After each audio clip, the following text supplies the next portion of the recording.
எம்பெருமான் கோபாலன் என்று அறியா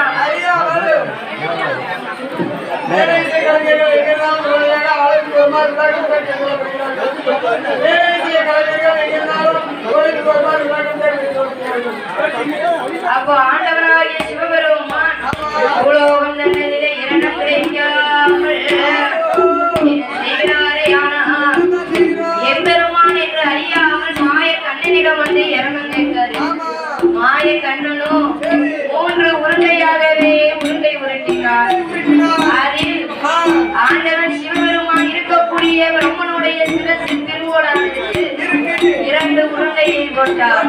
மூணாவது உருண்டையை போடத்தை மாறி போட்டு கீழே போட்டார். அப்போ போடக்கூடிய வேலையில் இந்த பிரம்மன் சிறந்தானது கீழே விடக்கூடிய அந்த உருண்டையை பிடிப்பதற்காக கீழே கல்வி குதித்ததாம். அப்ப எம்பெருமான் கோபால கண்ணபிரான் தனது பெருவிரலாலே அதை அப்படி மிதித்த போது நடக்குதையானா மேளக்கலைஞர் எங்கிருந்தாலும் ஆலயத்துக்கு வரும்படி விழா கொண்டு அழைக்கின்றார்கள். மேளக்கலைஞர்கள் எங்கிருந்தாலும் ஆலயத்துக்கு வரும்படி விழா கொண்டு அழைக்கின்றார்கள். அப்போ எம்பெருமான் கோபால அன்னம் போட வேண்டும் என்று இப்படி போடுகிறாரே. ஆனா தமே எம்பெருமான் கோபால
நாளிலே அப்போ ஆண்டவனாகி சிவபெருமானுக்கு பிரம்மதோஷம் விலகியது. கோபால கண்ணபிரானுக்கு பிடித்தது ஒரு வேளையில ஆண்டவனாகிய சிவபெருமான் நினைக்கிறார், பிரம்மதோஷத்தினால வித்தையா அழைச்சிருக்கோமே என்று இந்த கவலையை போக்க வேண்டுமே. ஆனால் என்ன செய்வோம் ஏது செய்வோம் என்று பிரம்மனுடைய சிரசை எடுத்துக்கொண்டு வந்து வடக்கு கோட்ட வாசலில் 8 நாளா வளர்த்து வராங்க. வளர்த்து வரக்கூடிய நாளையில எம்பெருமான் கோபால கண்ணபிரான் நினைக்கிறார்.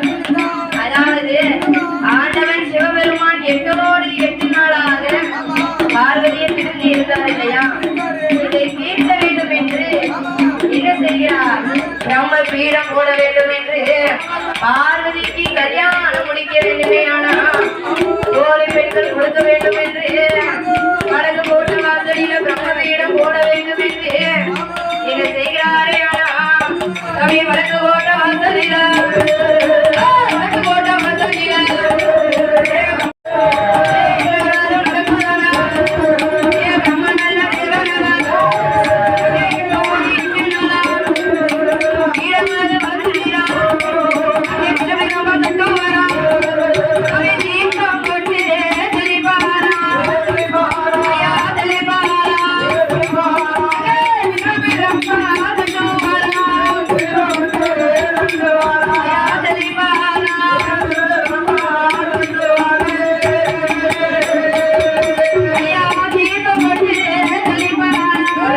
Bye.